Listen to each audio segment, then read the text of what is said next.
प्रिय छात्र छात्राओं, जैसा कि आपने पिछली वीडियो में देखा था कि हमने आप लोगों को नरेशन का और पूरा इंट्रोडक्शन, अभी इसमें कुछ बातें रह गई थी, तो थोड़ी जो शेष बातें हैं उनको समझाने के बाद और उसके बाद हम पूरा इसको विस्तार से बताने की बात कह रहे थे। तो इस वीडियो में हम आपको बताएंगे कि जो 3 परिवर्तन होते हैं डायरेक्ट से इनडायरेक्ट बदलने के लिए, वो उसमें सबसे पहला जो आता है वो है आपका, इसमें प्रिय मित्रों, आप सभी को इस टॉपिक पर ले जाने से पहले मैं आप सभी से एक रिक्वेस्ट करता हूं कि आप सभी हमारे चैनल को लाइक करें, सब्सक्राइब करें और कमेंट करें।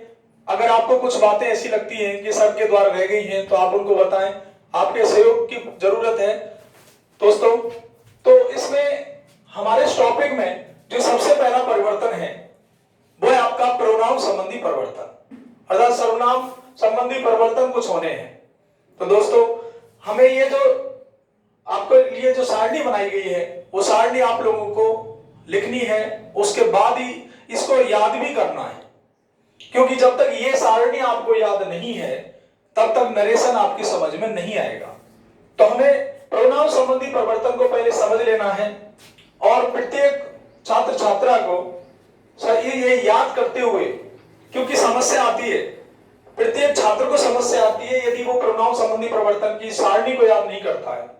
तो दोस्तों, इसको मैंने आपको और आसान भाषा में समझाने के लिए इसके सभी पार्टनरों को अलग अलग लिख दिया है। जैसे कि ये आपका सीरियल नंबर है, यह सब्जेक्टिव है, ऑब्जेक्टिव है, पजेसिव है, रिफ्लेक्सिव है। दोस्तों, इस प्रोनाउन संबंधी परिवर्तन को और सरल भाषा में समझने के लिए आप लोगों को इसके 3 पार्ट समझने होंगे, अर्थात इसके 3 पर्सनों में इसको रख करके समझेंगे तो बहुत आसानी रहेगी। जैसे इसमें आपके लिए फर्स्ट पर्सन है, तो फर्स्ट पर्सन में कौन कौन से प्रोनाउनों को रखा जाता है। तो फर्स्ट पर्सन का अगर बात करते हैं बेटा, तो आई और बी, ये आपके लिए सब्जेक्टिव केस में आएगा। दूसरा है आपका ऑब्जेक्टिव, तो पहले फर्स्ट पर्सन को ही समझ रहे हैं, इसमें मी और अस आएगा। तीसरा आपका पजेसिव है, इसमें माई और अवर आएगा। और रिफ्लेक्सिव की बात करें, माई सेल्फ और अवर सेल्फ भी आएगा। अब हम सेकंड पर्सन को याद करेंगे, तो सब्जेक्टिव का यू और इसका ऑब्जेक्टिव भी यू ही बनता है। पजेसिव में योर और रिफ्लेक्सिव में योर सेल्फ। थर्ड पर्सन की बात करें तो ही आता है आपका सब्जेक्टिव में, हिम आएगा आपका ऑब्जेक्टिव में, हे जाएगा आपका पजेसिव में। लेकिन एक चीज का ध्यान रखना, इसका रिफ्लेक्सिव हिमसेल्फ बनता है, ना कि हिमसेल्फ। इसी प्रकार सी सब्जेक्टिव होगा थर्ड पर्सन का, ऑब्जेक्टिव की बात करें तो हर होगा, पजेसिव हर होगा और रिफ्लेक्सिव हरसेल्फ होगा। तो दोस्तों, आप सभी को ये प्रोनाउन संबंधी परिवर्तन है उनको याद करना है। जैसे फर्स्ट पर्सन कौन कौन से होते हैं, फर्स्ट पर्सन कौन कौन से होते हैं, आई, मी, माई और माई सेल्फ। इसके ऊपर जो दिए गए हैं सब्जेक्टिव, ऑब्जेक्टिव, पजेसिव, रिफ्लेक्सिव, इनका भी आपको ध्यान रखना है। दूसरा वी, अस, अवर और अवर सेल्फ। और सेकंड पर्सन की बात करें तो यू, योर और योर सेल्फ। थर्ड पर्सन की बात करें तो ही, सी, इट व दे, और इनके जो फॉर्म चलती है ही, हिम, हिज और himself. She, her self, it, itself, they, them, their और देमसेल्फ। ध्यान रखना दोस्तों, इसका भी जो दे का रिफ्लेक्सिव बनेगा वो देमसेल्फ बनेगा, ना कि दियर सेल्फ। दोस्तों, इतनी बातें आप लोगों को समझ में आ रही हैं। तो अब हम अगले जो परिवर्तन है अपना वर्ब या टेंस संबंधी परिवर्तन, उसको आपके लिए समझाएंगे। प्रिय छात्र छात्राओं, आपने पढ़ा था अभी प्रोनाउन संबंधी परिवर्तन को, जिसके 3 पर्सन थे, आपको बताया गया था। फर्स्ट पर्सन में आई और बी, और सेकंड पर्सन में यू, और थर्ड पर्सन में ही, सी, इट व दे। आप सभी को ये याद करने हैं। और अब देखते हैं हम दूसरा परिवर्तन होता है अपना वर्ब या टेंस संबंधी परिवर्तन। दोस्तों, बजाय मेरे नाम लिखने के और आसान आपको समझाने के लिए मैंने डायरेक्ट हेल्पिंग वर्ब ही लिख दिए। ऐसे आपको बहुत आसानी रहेगी, आप इसको साथ साथ लिखते जाएं और कॉपी और पेन साथ रखें। देखिए दोस्तों, इसमें मैंने आपको डायरेक्ट जो हेल्पिंग वर्ब लिखी है, तो प्रेजेंट डेफिनेट की जो हेल्पिंग वर्ब है, जिसमें डू और डज वर्ब की फर्स्ट फॉर्म हो या वर्ब की फर्स्ट फॉर्म में ऐसे यस हो, तो इसको हम चेंज करते हैं वर्ब की सेकंड फॉर्म में।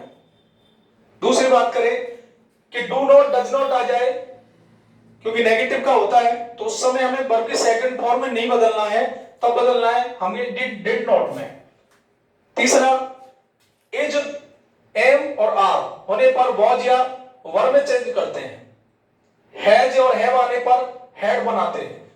हैज बीन, हैव बीन आने पर हैड बीन में चेंज करते हैं। डिड प्लस फर्स्ट फॉर्म, आप ध्यान रखिए दोस्तों, डिड के साथ फर्स्ट फॉर्म आती है, या सेकंड फॉर्म हो तो हेड के साथ वर्ब की थर्ड फॉर्म आएगी। इधर बाज या वर्ब को हैड बीन में बदलते हैं। सेल का शुड, बिल का वुड, कैन का कुड, मे का माइट और मस्ट का दोस्तों मस्ट ही रहने देते हैं।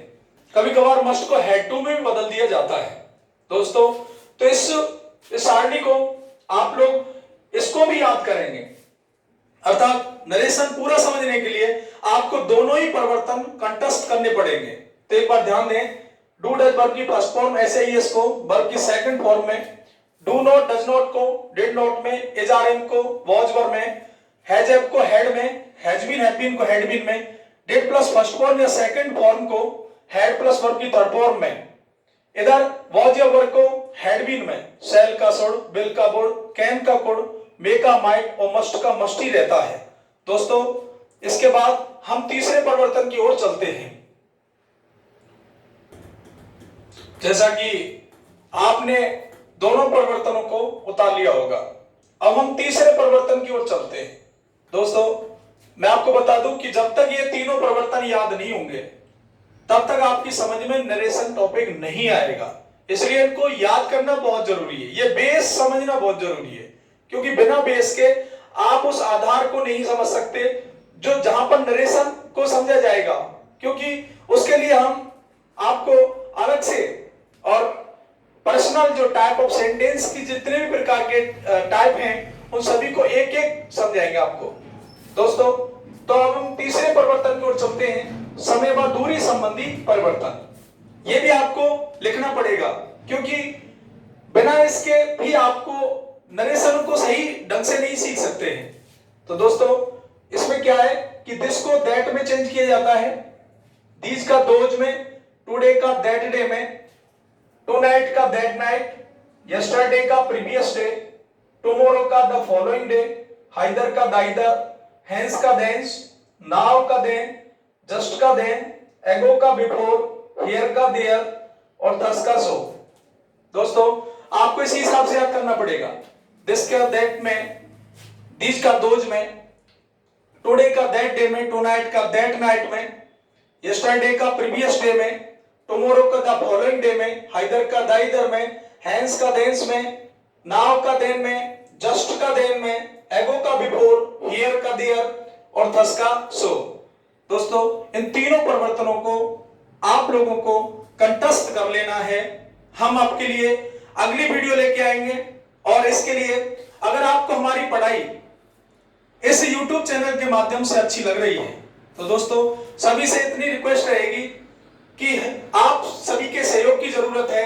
आप कमेंट करें, लाइक करें और सब्सक्राइब करें। मैं सुदेश सावोरा आपको अगली वीडियो में इसी अंकित YouTube चैनल पर मिलूंगा, और तब तक के लिए नमस्कार, राम राम।